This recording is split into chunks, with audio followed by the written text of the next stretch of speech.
जास्त सपोर्ट देतात आणि त्यामुळे आमच्या मालिका इतक्या गाजतात. आणि आता पुन्हा एकदा एक नवीन मालिका घेऊन आलोय, थोडं तुझं थोडं माझं म्हणणं आहे. ऍक्च्युली हे जे गाणं मगासपासून इथे प्ले होतंय किंवा शुअर आपल्यापैकी बऱ्याच जणांनी ऐकलं असेल, रिपीटवर ऐकलं असेल, त्या गाण्यावरती एक खास परफॉर्मन्स आता तुमच्या सगळ्यांसाठी इथे होणार आहे. आणि आतापर्यंत तुम्ही गाणं फक्त ऐकलंय, पण आता तुम्हाला गाणं बघता येणार आहे, कारण काही अमेझिंग परफॉर्मन्स इथे ते परफॉर्म करणार आहे. पण त्याआधी हे सुंदर गाणं लिहिलंय वैभव सोशलनी. एकदा जोरदार टाळ्या वैभव दादासाठी झाला पाहिजे. ते गायलंय आर्या आंबेकर आणि नचिकेत भिलेंनी आणि याचं म्युझिक केलंय अविनाश विश्वजीतनी. मला असं वाटतं कोणत्याही मालिकेचं शीर्षक गीत हा आजच्या भाषेत त्या मालिकेचा डीपी असतो असं म्हणायला हरकत नाही. त्यामुळे इतकं सुंदर गाण्याचं म्युझिक टीमनी दिलंय. एकदा जोरदार टाळ्या सगळ्यांसाठी झाला. आणि कळलं असं की या गाण्यावरती एक खास परफॉर्मन्स आहे आणि परफॉर्मन्स द्यायला तुमच्या समोर प्रत्यक्ष येणार आहेत आपले मानसी, तेजस, गायत्री आणि मी होणार सुपरस्टारचे सुपरस्टार कलाकार. त्यामुळे जोरदार टाळ्या या खास परफॉर्मन्ससाठी. जोरदार टाळ्या तिघांसाठी झाला पाहिजे. आणि तुमच्या तिघांसोबत खूप गप्पा मारायच्या आहेत, खूप प्रश्न आहेत माझ्या मनात आणि माझ्या सगळ्या पत्रकार मित्रमैत्रिणींच्या मनात सुद्धा.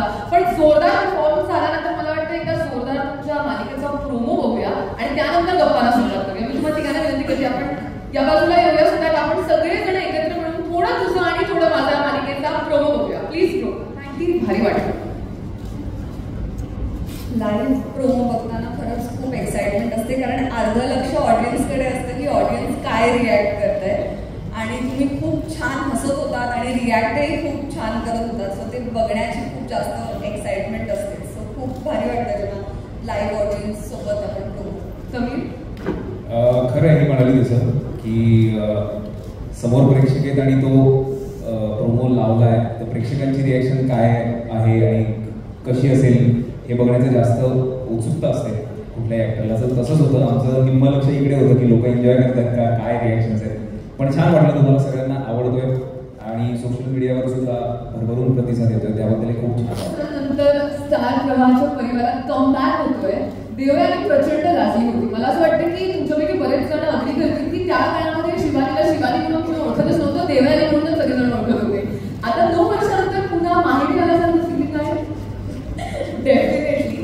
आणि त्या काळी नाही, आजही मला लोक देवयानी म्हणूनच ओळखतात. मला असं वाटतं की हीच पॉवर आहे टीव्हीची.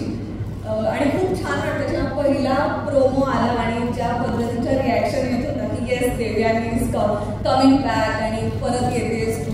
सो एवढ्या प्रतिक्रिया आल्या की माझा फोन हँग झाला. मी ऍक्च्युली त्याच्याकडे येणार होते की मला काही लोकांनी ही टिप दिलेली की प्रोमो आला त्यानंतर तुला इतक्या रिॲक्शन्स मिळाल्या की तुझा फोन हँग झाला. तर वॉन्टेड टू ऍक्च्युअली आज की खरंच झालं का? हो, खरंच झालं. कारण मलाच कळत होतं, मी म्हटलं त्या चॅनल टीमला की आता प्लीज हे तुम्हीच लाईक करा आणि कमेंट करा, कारण माझ्या फोनमधून ते होत नाही आहे.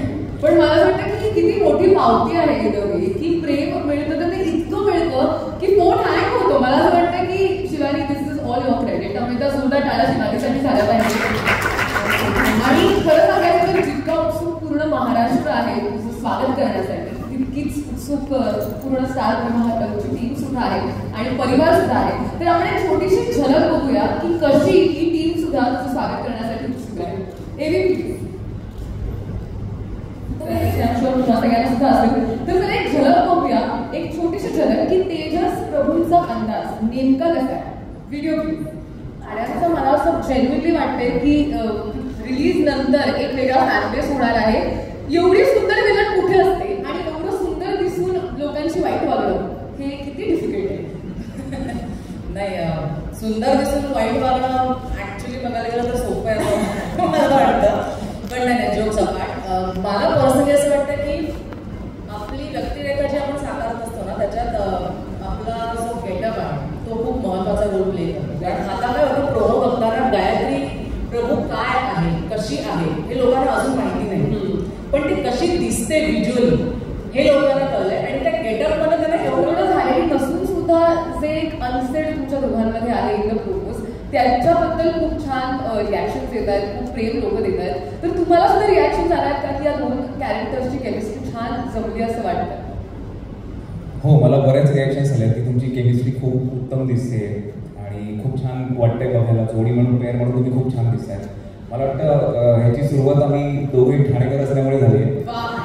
आणि तू दाव्यामध्ये ठाण्याचं जे कौतुक करतोस त्याबद्दल एकदा आपली सगळीसाठी जोरदार टाळ्या आपण वाजूया एका दावेकराच्या समोर. ठीक आहे.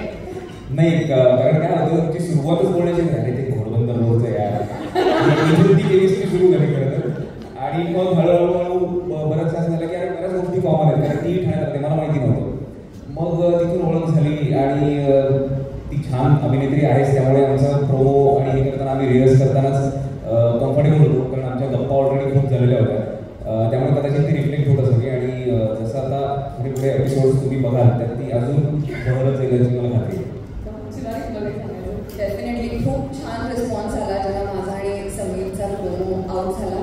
तसं बघायला गेलं तर अशी केमिस्ट्री दोघे एकमेकांशी बोलत नाहीये. खरं तर हे खूप ट्रिकी असतं शूट करताना सुद्धा आणि जेव्हा ऑनलाईन करतं तेव्हा एक वेगळं प्रेशर असतं. आय एम शुअर आमच्यावर जरा कमी असतं चॅनलवरती खूप जास्त असतं आणि प्रोड्युसरचं पण ते खूप छान लोकांना एक्सेप्ट केलं ते लोकांना आवडलं.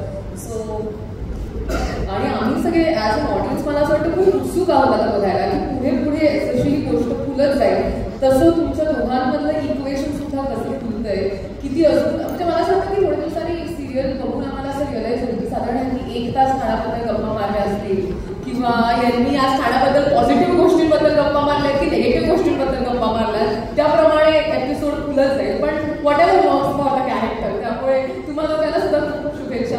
आणि त्या केमिस्ट्रीबद्दल आपण आता बोलू तर ही केमिस्ट्री दाखवणारा एक साधारण प्रोमो आहे जर आता आपण प्ले करूया. Promo please.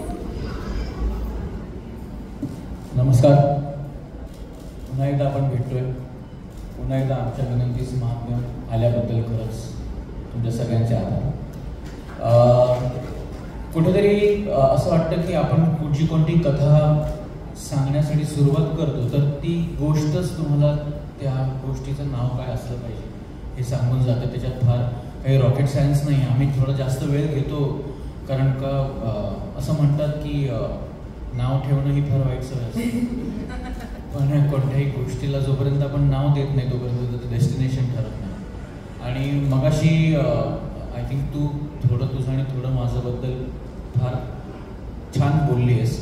मला असं वाटतं कोणतीही गोष्ट संपूर्णत्वाकडे न्यायला किंवा ती पूर्ण होण्यासाठी प्रत्येकाचं थोडं थोडं लागतं आणि तशीच ही गोष्ट आहे. प्रत्येकाचं थोडं थोडं थोडं घेऊनच ही गोष्ट पूर्ण होणार आहे. त्यामुळे चर्चेतच मी तो सर आपण आम्ही सगळे ऑफिसमध्ये बसलो होतो. प्रल्हादसुद्धा होता आणि नरेशसुद्धा होतं आणि बोलता बोलता असं जस्ट आलं की हे छान आहे ना फार थोडं तुझं थोडं माझं असं काहीतरी छान वाटलं आणि त्याच्यातून 15 मिनिटात टायटल मिळालं. त्यामुळे फार सोपा प्रोसेस असतो पण तो तेवढाच महत्त्वाचा सुद्धा असतो कारण का लाईक यू सेड ती विंडो असते त्या शोची आणि त्या शोचा अख्खा नाव गाव असं सगळं असतं. त्यामुळे अशा पद्धतीने टायटल्स ठरतात. पण सर जसं सगळ्याच प्रेक्षकांसाठी मालिका हा आमचा डेली डोस आहे. म्हणजे आमच्या माइंडमध्ये ती वेळ ठरलेली असते की त्यावेळेला आम्हाला फक्त एकच गोष्ट करायची असते ती म्हणजे आमची आवडती मालिका बघणं. थोडं तुझं आणि थोडं माझ्याच्या निमित्ताने प्रेक्षकांना कोणता वेगळा अनुभव मिळणार आहे? वेगळा अनुभव दैनंदिन मालिकेमधून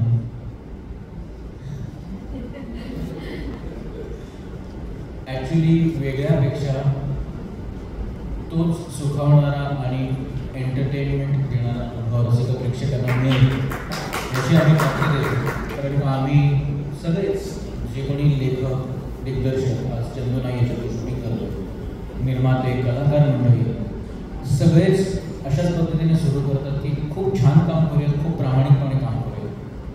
यश अपयश हे कोणाच्या मालकीचं नाही आणि कोणाच्या हातात नाही. जेवढं प्रामाणिकपणे आपण काम करू जी प्रामाणिकता रसिक प्रेक्षकांपर्यंत पोचल्यानंतर त्याचं यश नक्की मिळेल. त्यामुळे ॲटिट्यूड आणि अप्रोच तोच आहे की छान काम करूया प्रामाणिक काम करूया आणि लोकांना 100% कळवू. त्यामुळे यशस्वी मालिकांच्या मार्फत असं वाटतं हाच ॲटिट्यूड कामी येतो. एकदा जोरदार टाळा सगळ्यांसाठी.